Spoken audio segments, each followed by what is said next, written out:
Power from on High by Charles G. Finney. Chapter 3. The Enduement of the Spirit.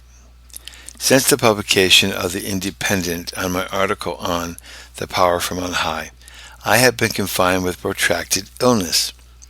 In the meantime, I have received numerous letters of inquiry upon that subject. They relate mostly to three particular points of inquiry. Number 1. They request further illustrations of the exhibition of this power. Number 2. They inquire who has the right to expect this endowment. Number 3. How or upon what conditions can it be obtained? I am unable to answer these inquiries by letters to individuals. With your leave, I propose, if my health continues to improve, to reply to them in several short articles through your columns. In the present number, I will relate another exhibition of this power from on high, as witnessed by myself. Soon after I was licensed to preach, I went into a region of country where I was an entire stranger. I went there at the request of a female missionary society located in Oneida County, New York. Early in May, I visited the town of Antwerp in the northern part of Jefferson County. I stopped at the village hotel and there learned that there were no religious meetings held in that town at that time. They had a brick meeting house, but it was locked up. By personal efforts, I got a few people to assemble in the parlor of a Christian lady in the place and preached to them on the evening after my arrival. As I passed around the village, I was shocked with the horrible profanity that I heard among the men wherever I went. I obtained leave to preach in the schoolhouse on the next Sabbath, but before the Sabbath arrived, I was much discouraged and almost terrified in view of the state of society which I witnessed. On Saturday, the Lord applied with power to my heart the following words addressed by the Lord Jesus to Paul, Acts chapter 18, verses 9 and 10. Quote, "Be not afraid, but speak, and hold not thy peace, for I am with thee, and no man shall set on thee to hurt thee, for I have much people in this city." This completely subdued my fears, but my heart was loaded with agony for the people. On Sunday morning I arose early and retired to a grove not far from the village to pour out my heart before God for a blessing on labors of the day. I could not express the agony of my soul in words, but struggled with much groaning, and I believe many tears for an hour or two, without getting relief. I returned to my room in the hotel, but almost immediately came back to the grove. This I did thrice. The last time I got complete relief, just as it was time to go to meeting. I went to the schoolhouse and found it filled to its utmost capacity.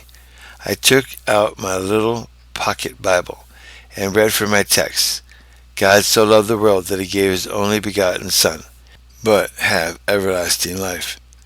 I exhibited the love of God as contrasted with the manner in which he was treated by those for whom he gave up his Son. I charged home their profanity upon them, and as I recognized among my hearers several whose profanity I had particularly noticed in the fullness of my heart and the gushing of my tears, I pointed to them and said, "I heard these men call upon God to damn their fellows." The word took powerful effect. Nobody seemed offended, but almost everybody greatly melted. At the close of the service, the admirable landlord, Mr. Copeland, rose and said that he would open the meeting house in the afternoon. He did so. The meeting house was full, and as in the morning, the word took powerful effect. Thus a powerful revival commenced in the village, which soon after spread in every direction. I think it was on the second Sabbath after this, when I came out of the pulpit in the afternoon, an aged man approached and said to me, "Can you not come and preach in our neighborhood? We have never had any religious meetings there." I inquired the direction and the distance, and approached to preach there the next afternoon, Monday, at 5 o'clock in the schoolhouse. I had preached 3 times in the village, and attended 2 prayer meetings on the Lord's Day, and on Monday I went on foot to fulfill this appointment. The weather was very warm that day, and before I arrived there I felt almost too faint to walk, and greatly discouraged in my mind.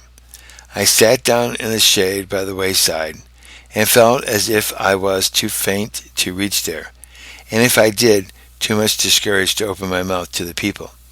When I arrived, I found the house full, and immediately commenced the service by reading a hymn. They attempted to sing, but the horrible discords agonized me beyond expression. I leaned forward, put my elbows upon my knees and my hands over my ears, and shook my head withal, to shut out the discord, which even then I could barely endure.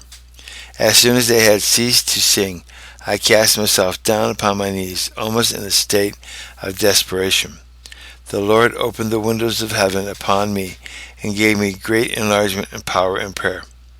Up to this moment I had no idea what text I should use on the occasion. As I rose from my knees, the Lord gave me this: "Up, get you out of this place, for the Lord will destroy the city." I told the people as nearly as I could recollect where they would find it, went on to tell them of the destruction of Solomon. I gave them an outline of the history of Abraham and Lot and their relations to each other, of Abraham's praying for Sodom, and of Lot as the only pious man who was found in the city. While I was doing this, I was struck with the fact that the people were looking exceedingly angry about me. Many countenances appeared very threatening, and some of the men near me looked as if they were about to strike me. This I could not understand, as I was only giving them, with great liberty of spirit, some interesting sketches of Bible history. As soon as I had completed the historical sketch, I turned upon them and said that I had understood they had never had any religious meetings in that neighborhood, and applying that fact, I thrust at them with the sword of the Spirit with all my might. From this moment the solemnity increased with great rapidity. In a few moments there seemed to fall upon the congregation an instantaneous shock. I cannot describe the sensation that I felt, nor that which was apparent in the congregation, but the word seemed literally to cut like a sword. The power from on high came down upon them in such a torrent that they fell from their seats in every direction. In less than a minute nearly the whole congregation were either down on their knees or on their faces or in some position prostrated before God. Everyone was crying or groaning for mercy upon his own soul. They paid no further attention to me or my preaching. I tried to get their attention, but I could not. I observed the aged man who had invited me there as still retaining his seat near the center of the house. He was staring around him with a look of unutterable astonishment. Pointing to him, I cried at the top of my voice, "Can't you pray?" He knelt down and roared out a short prayer, about as loud as he could holler, but they paid no attention to him. After looking round for a few moments, I knelt down and put my hand on the head of a young man who was kneeling at my feet and engaged in prayer for mercy on his soul.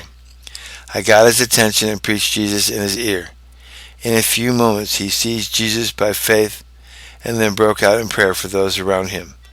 I then turned to another in the same way and with the same result, and then another and another, till I know not how many had laid hold of Christ and were full of prayer for others. After continuing in this way till nearly sunset, I was obliged to commit the meeting to the charge of the old gentleman who had invited me, and go to fulfill an appointment in another place for the evening. In the afternoon of the next day I was sent for to go down to this place, as they had not been able to break up the meeting. They had been obliged to leave the schoolhouse to give place to the school, but had removed to a private house nearby, where I found a number of persons still too anxious and too much loaded down with conviction to go to their homes. These were soon subdued by the word of God, and I believed all obtained to hope before they went home. Observe, I was a total stranger in that place, had never seen or heard of it until as I have related. But here, at my second visit, I learned that the place was called Sodom, by reason of its wickedness, and the old man who invited me was called Lot, because he was the only professor of religion in that place. After this manner, the revival broke out in this neighborhood. I have not been in that neighborhood for many years, but in 1856, I think, while laboring in Syracuse, New York, I was introduced to a minister of Christ from St. Lawrence County by the name of Cross. He said to me, "Mr. Finney, you don't know me, but do you remember preaching in a place called Sodom?" I said, "I shall never forget it." He replied, "I was then a young man and was converted at that meeting." He is still living, a pastor in one of the churches in that county, and is the father of the principal of our preparatory department. Those who have lived in that region can testify of the permanent results of that blessed revival. I can only give in words a feeble description of that wonderful manifestation of power from on high, attending the preaching of the Word.